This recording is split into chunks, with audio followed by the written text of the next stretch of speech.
देख रहे हैं न्यूज इंडिया, आपके साथ मैं हूं चारुल शर्मा। राजस्थान विधानसभा चुनाव की घोषणा से पहले प्रधानमंत्री मोदी के ताबड़तोड़ दौरे शुरू हो गए हैं। 25 सितंबर को जयपुर में विशाल जनसभा को संबोधित करने के बाद आज पीएम मोदी मेवाड़ पहुंचे और करोड़ों की सौगात दी। वहीं मेवाड़ दौरे के मात्र 2 दिन बाद यानी 5 अक्टूबर को फिर से पीएम मोदी राजस्थान आएंगे। पीएम मोदी 5 अक्टूबर को सीएम अशोक गहलोत के गृहनगर जोधपुर में हुंकार भरेंगे, जहां कई विकास परियोजनाओं की सौगात देने के साथ साथ सत्ताधारी कांग्रेस को चुनावी मुद्दों पर घेरेंगे। वहीं रिवाज खत्म करने का राज कायम करने का दावा भी इस दौरान किया जा रहा है और कांग्रेस ने भी इसके लिए खास रणनीति बनाई है। राजस्थान के मुख्यमंत्री अशोक गहलोत राज्य की जनता को लुभाने में लगे हैं और उनका भरोसा जीतकर एक बार फिर से चुनाव जीतने की तैयारियां कर रहे हैं। तो देखने वाली बात अब यह होगी कि क्या सभाओं से कमल खिलेगा या योजनाओं के दम पर राजस्थान में हाथ पर मुहर लगेगी। इसी मुद्दे पर चर्चा करने के लिए हमारे साथ खास मेहमान जुड़ गए हैं, लेकिन उससे पहले सुनाते हैं प्रधानमंत्री नरेंद्र मोदी ने क्या कहा।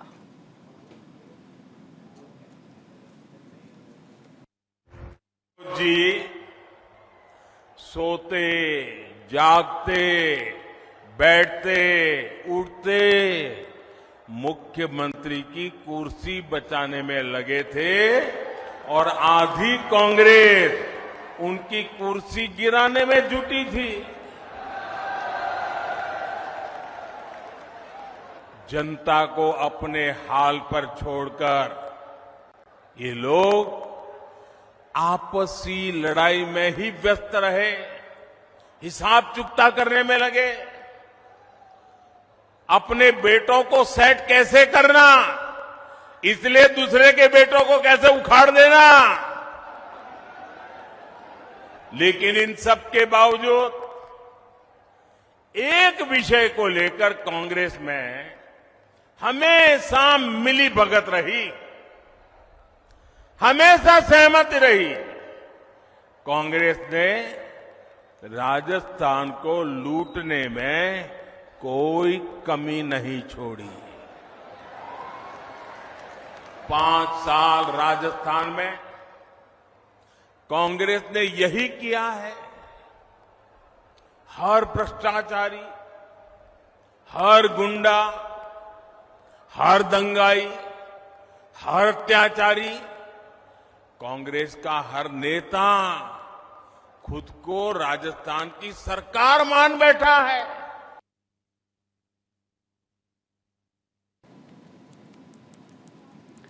तो चलिए, आखिर सबसे बड़ी बात यही है कि आखिर जनसभाओं से क्या सत्ता तक पहुंचा जा सकता है। और अगर हम बात कर ले यहाँ पर बीजेपी की, तो राह थोड़ी सी मुश्किल जरूर हो सकती है, लेकिन कहीं ना कहीं प्रधानमंत्री नरेंद्र मोदी के चेहरे पर दांव चला गया है और इसलिए ये माना जा रहा है कि बीजेपी पूरी तरह से आश्वस्त है। हमारे साथ मेहमान जो हैं वो भी बन गए हैं। मेहमान का तारुफ आपसे करा देती हूँ। हमारे साथ डॉक्टर चेतन राज पुरोहित हैं, जो कि मीडिया पैनलिस्ट हैं बीजेपी से। चेतन जी, बहुत स्वागत है आपका न्यूज इंडिया पर।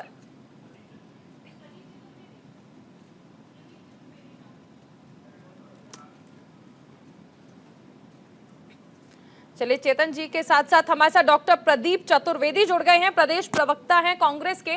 प्रदीप जी, बहुत स्वागत है आपका न्यूज इंडिया पर। प्रदीप जी, प्रधानमंत्री नरेंद्र मोदी मैदान में हैं, लगातार राजस्थान भी आ रहे हैं। क्या लगता है, कांग्रेस की इस बार सरकार तो आपकी है फिलहाल, लेकिन जिस तरह से रिवाज रहा है कि 5 साल बाद सरकार बदल जाती है, इस बार क्या चुनौतियां लगती हैं आपको?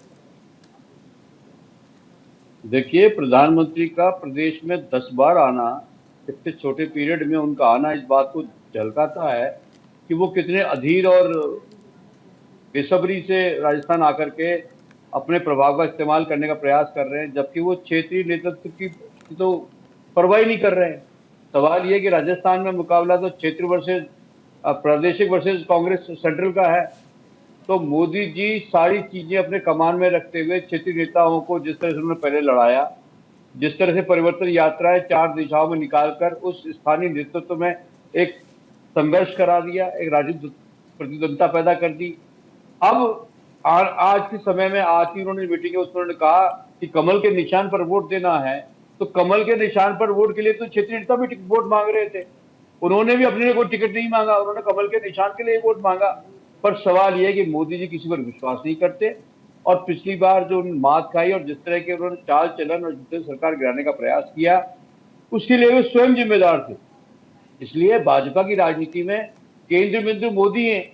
मोदी जो कर रहे हैं और मोदी जो कर सकते हैं वो दूसरे लोगों की क्षमता पर तो संदेह है। इसलिए वो सारी चीजों कमान में लिए हुए हैं और राजस्थान में उनका मुकाबला मुख्यमंत्री अशोक गहलोत की उन लोकप्रिय योजनाओं से है जो लोगों के लिए बनाई गई है, लोग जो सर आंखों पर लेकर वो स्वीकार कर रहे हैं। उसके साथ साथ माननीय मुख्यमंत्री अशोक गहलोत को हमारी आला कमान का संपूर्ण समर्थन प्राप्त है। उनकी सभी योजनाओं को केंद्रीय आला कमान ने स्वीकृति देते हुए कहा है कि हम अशोक गहलोत जी के कार्यक्रमों को लेकर चुनाव में जाएंगे। इसलिए हमारी पार्टी में क्षेत्रीय नेतृत्व और केंद्रीय नेतृत्व दोनों साथ हैं और हम मिलकर इस चुनाव की लड़ाई को लड़ रहे हैं। मुख्यमंत्री जी ने जितनी लोकप्रिय योजनाएं दी हैं, उन योजनाओं के माध्यम से और 2030 की जो उनकी परिवर्तन यात्रा है, जो मिशन 2030 है, उसको लेकर जो एजेंडा बना रहे हैं, उसमें अब तक 2.5 करोड़ सुझाव प्रदेश के लोगों ने दिए हैं। इसलिए आप समझ सकती हैं कि आने वाले समय में वो मिशन 2030 को लेकर अपना चुनावी घोषणा पत्र एजेंडा तैयार करेंगे, जो वो 5 अक्टूबर को जारी कर देंगे। इसलिए हम अपने धरातल पर जो काम कर सकते हैं, हम बिल्कुल प्रदेशवासियों के निकट संपर्क में हैं और हमारी योजनाओं का लाभ बिल्कुल सीधे सीधे उनको मिला है। इसलिए हमें कोई चिंता करने की जरूरत नहीं है। अधीरता तो प्रधानमंत्री नरेंद्र मोदी को है, जो क्षेत्रीय नेतृत्व विश्वास नहीं करते हुए खुद चुनाव की लड़ाई लड़ रहे हैं। मैं इसका जवाब अपने जो बीजेपी के हमारे साथ खास मेहमान है डॉक्टर चेतन पुरोहित जी, उनसे ले लेती हूँ। चेतन जी, बहुत स्वागत है आपका न्यूज इंडिया पर। और हमारे जो साथी हैं प्रदीप जी, कांग्रेस का पक्ष रख रहे हैं, वो कह रहे हैं कि आपको क्षेत्रीय नेतृत्व पर भरोसा नहीं है, इसलिए प्रधानमंत्री लगातार राजस्थान जा रहे हैं। हमारे मित्र प्रदीप जी बिल्कुल सही कह रहे हैं। केंद्रीय नेतृत्व को भरोसा किस पे नहीं था, जिन्होंने 25 सितंबर को धारीवाल साहब के घर पैरेलल विधायक दल की बैठक की थी और जिन्होंने वर्तमान के राष्ट्रीय अध्यक्ष खड़गे जी के विरुद्ध जो बैठक माननीय मुख्यमंत्री साहब ने बुलाई थी, वो राजस्थान की जनता भूली नहीं है। हमारे मित्र प्रदीप जी भी नहीं भूले होंगे, जहां तक मुझे पता है। दूसरी बात, हाँ, ये सरकार नंबर 1 है। किसमें? महिलाओं को सुरक्षा देने में नाकामी नंबर 1। महंगाई, पेट्रोल डीजल भारत में सबसे महंगा गंगानगर जिले के अंदर नंबर 1 है। पेपर लीक में भारत में नंबर 1 है। कितने किसानों के कर्ज माफी का धोखा देने में नंबर 1 है। जितने भी वादे इन्होंने किए थे, माननीय राहुल गांधी जी ने कहा था 1 से 10 गिनोगे किसानों के कर्ज माफ हो जाएंगे, लेकिन 22,000 किसानों की फसल जमीन नीलाम हो गई, उसमें नंबर 1 है। स्वास्थ्य सेवाओं में, स्वास्थ्य सेवाओं को खराब करने में भारत के अंदर नंबर 1 है।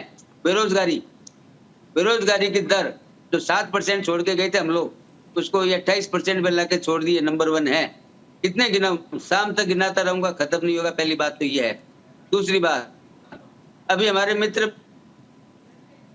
कर रहे थे, बीजेपी एक ऐसी पार्टी है, भारतीय जनता पार्टी एक ऐसी पार्टी है जो कार्यकर्ता केडर बेस्ड पार्टी है। यहाँ सोने के चम्मच मुंह में पैदा लेने से नेता नहीं बनते हैं, परिवार में जन्म लेने से नेता नहीं बनते हैं। जो परिवारवाद की पार्टियां हैं, जिन्होंने अपना अस्तित्व केवल परिवारवाद तक सीमित रखा है, उस परिवारवाद को बचाने में पूरा संगठन लगा रहता है, वो बीजेपी का मुकाबला नहीं कर सकते। अब आता हूँ घोषणा पर। हमारे मित्र बता रहे थे घोषणाएं बहुत बिल्कुल सही है। परिवारवाद से तो आगे बढ़ने की बात कर रही है कांग्रेस। एक सेकंड, घोषणाएं बिल्कुल की है, मैं भी मान रहा हूँ। 4 महीने से केवल घोषणा ही कर रहे हैं।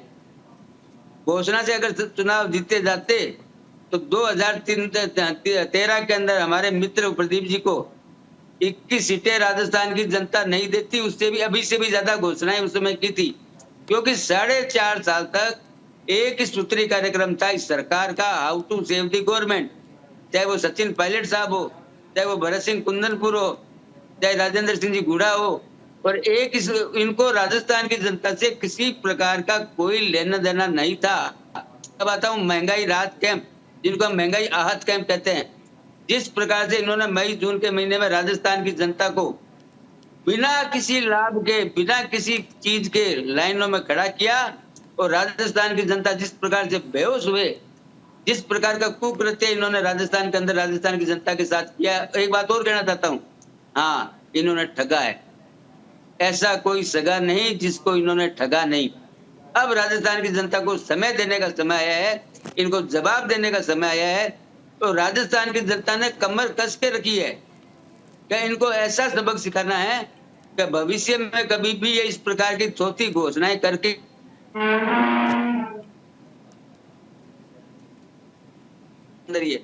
इसलिए राजस्थान की जनता से डरे हुए हैं। और जब से परिवर्तन यात्राएं निकली है उसके बाद में तो माननीय गहलोत साहब तो यहाँ तक कहने लग गए कि उपराष्ट्रपति साहब जब राजस्थान आएंगे तो हमारे से परमिशन लेके आएंगे, प्रधानमंत्री जब राजस्थान आएंगे तो गहलोत साहब से परमिशन लेके आएंगे। आप बताइए क्या ऐसा होता है? फेडरल सिस्टम है कि देश के उपराष्ट्रपति माननीय महामहिम अगर किसी भी राज्य का दौरा करते हैं और माननीय मुख्यमंत्री जी उनके बारे में ऐसी शब्द इस्तेमाल करते हैं, क्या ये ठीक है राजनीति के अंदर? अब आता हूं मैं चुनाव के मुद्दे पे। अभी हमारे मित्र कह रहे थे, वसुंधरा जी के बारे में भी कह रहे थे, सबके बारे में कहना चाहिए, लोकतंत्र में अधिकार है, स्वतंत्र है किसी भी पार्टी के लिए विचार रखने के लिए। लेकिन मैं एक बात निश्चित रूप से जानता हूं, इन्होंने पूर्वी राजस्थान में गुर्जरों को ठगा था 2018 के अंदर। और जब माननीय मुख्यमंत्री साहब शपथ ले रहे थे तो इस राजस्थान के गुर्जर दिल्ली जयपुर रोड पर गाड़ियां जला रहे थे। वो क्यों जला रहे थे? क्योंकि उनके साथ भी धोखा किया था चुनाव के अंदर। और जब उनको पता चला कि हमारे साथ धोखा हो चुका है तब उन्होंने आक्रोशित होकर के और वो गाड़ियां जली। अब आता हूं कोरोना काल में ये सरकार 2.5 महीने तक एक होटल में रही और ये भारत की पहली पार्टी है, पहली सरकार है जिसने राष्ट्रद्रोह का मुकदमा अपने विधायकों पे दर्ज कराया। क्या आपने सुना कभी भारत के अंदर ऐसा इतिहास में कभी भी कि एक पार्टी अपने विधायकों के खिलाफ मुकदमा दर्ज कराए? और वो भी किसका? राष्ट्रद्रोह का। 92 में प्रदीप जी से जवाब ले लेती हूँ। प्रदीप जी मुस्कुरा भी रहे हैं आपकी बातों को सुनकर। प्रदीप जी, वाकई क्या कांग्रेस ने लोगों को ठगा है? क्योंकि चेतन जी के पास तो आरोपों की फेहरिस्त है। चारुल, देखिए, ये बात समझने की है कि जो बात चेतन जी कह रहे हैं उसकी सत्य प्रमाण इस बात से देता हूं कि जिन लोगों ने सरकार को अपदस्थ करने का प्रयास किया और हमारे कुछ लोगों इन्होंने बरगलाने का प्रयास किया, उनके साथ ये व्यवहार उचित था। और देखिए, मुख्यमंत्री गहलोत ने समय रहते सूचनाओं के समय से आने से हमने उस षड्यंत्र को फेल किया। आज पूरी भाजपा की केंद्रीय नेतृत्व को सबसे बड़ी चिंता यही है कि इस देश में उन्होंने 9 सरकारें, राज्य सरकारें गिराई कांग्रेस की या विपक्षियों की, लेकिन राजस्थान में उनका ये प्रयास सफल नहीं हुआ है। इसलिए प्रधानमंत्री जी ने ये इस प्रदेश की जिम्मेदारी खुद ली है, नेतृत्व कर रहे हैं। आप सोचिए कि किसी भी देश के प्रधानमंत्री ने आज तक किसी राज्य की चुनाव की प्रबंधन नया नहीं संभाला है, लेकिन ये पहली बार हो रहा है कि देश का प्रधानमंत्री किसी राज्य का चुनाव प्रबंधन खुद स्वयं देख रहा है। तो आप समझ सकती हैं कि प्रधानमंत्री तो एमसीडी में भी जाते हैं प्रचार करने के लिए। सुनिए, कई जाए राजस्थान में उन्होंने जो श्रेय लिया है, वो जानते हैं कि अशोक गहलोत अनुभवी राजनेता हैं, उनसे दूसरे तरह स्तर का कोई भी नेतृत्व भाजपा का उनसे मुकाबला नहीं कर सकता। इसलिए इस लड़ाई में सीधा सीधा ये जो संघर्ष है वो भाजपा के प्रधानमंत्री नरेंद्र मोदी और हमारे मुख्यमंत्री अशोक गहलोत के बीच है।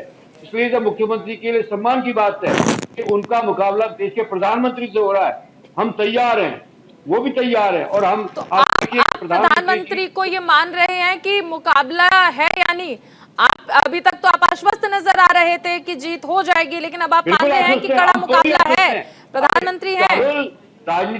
चारुल, राजनीति को समझने का प्रयास कीजिए कि उनके नेतृत्व में जितने भी क्षेत्रीय नेतृत्व है उनको दरकिनार किया जा रहा है, इसलिए वो इस मिशन को सफल नहीं होने देंगे।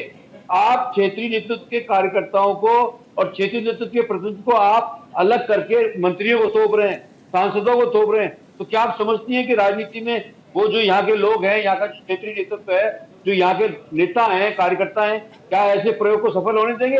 लेकिन प्रदीप जी, लेकिन देखिए, अगर प्रधानमंत्री प्रचार कर रहे हैं तो मुझे नहीं लगता कि इसमें किसी को भी ऐतराज होना चाहिए, क्योंकि एक पार्टी के ऐतराज नहीं है जी, सवाल ऐतराज का नहीं है। सवाल इस बात का है कि प्रधानमंत्री खुद इस चुनाव प्रबंधन की, प्रदेश के चुनाव प्रबंधन को संभाले हुए हैं।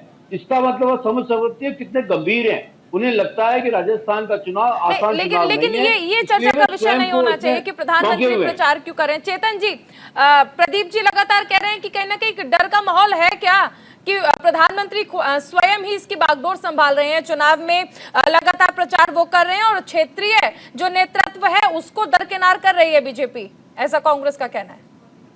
प्रदीप जी भाई साहब माने या नहीं माने, लेकिन इनके राजकुमार ने मान लिया है राजस्थान में चुनाव हार चुके हैं। उन्होंने स्वयं ने स्टेटमेंट दिया, माननीय राहुल गांधी जी ने, कि राजस्थान में हमारी स्थिति खराब है। मैं नहीं कह रहा हूँ, ये इन्हीं के राजकुमार कह रहे। पहली बात। दूसरी बात आता हूँ आगे। अभी हमारे मित्र ने बहुत जोरदार बात कही थी कि प्रधानमंत्री जी आते हैं, क्यों नहीं आएंगे? प्रधानमंत्री जी हमारे कार्यकर्ता है। कार्यकर्ता ही इस देश का सौभाग्य है कि कार्यकर्ता प्रधानमंत्री की कुर्सी तक गया है। ये केवल भारतीय जनता पार्टी में ही संभव है कि एक सामान्य कार्यकर्ता सड़क से उठकर, जमीन से उठकर प्रधानमंत्री बने देश के, और जिन्होंने पूरे संसार में देश का नाम रोशन किया है। अब आता हूँ हमारे मित्र के। हम तो स्वागत करेंगे राहुल गांधी जी अगर राजस्थान आते हैं, तो हमें खूब फायदा होता है। राहुल गांधी जी राजस्थान आकर अगर भाषण देते हैं, जनसभाओं को संबोधित करते हैं, तो हम तो स्वागत करेंगे। एक बार नहीं, 1000 बार राहुल गांधी जी राजस्थान आए, हम कभी नहीं कहेंगे कि आपका केंद्रीय नेतृत्व क्यों आ रहा है। तीसरी बात, भारतीय जनता पार्टी एक ऐसा संगठन है जो कड़ी से कड़ी मिलाकर चलता है, पन्ना प्रमुख से लेकर के माननीय प्रधानमंत्री जी तक। प्रधानमंत्री जी राजस्थान इसलिए आ रहे हैं कि उन्होंने इतने लोक कल्याणकारी कार्य राजस्थान की धरती में, राजस्थान की जनता के लिए किए हैं। उनके पास लेकिन देखिए, लेकिन ये जो जी बोलिए।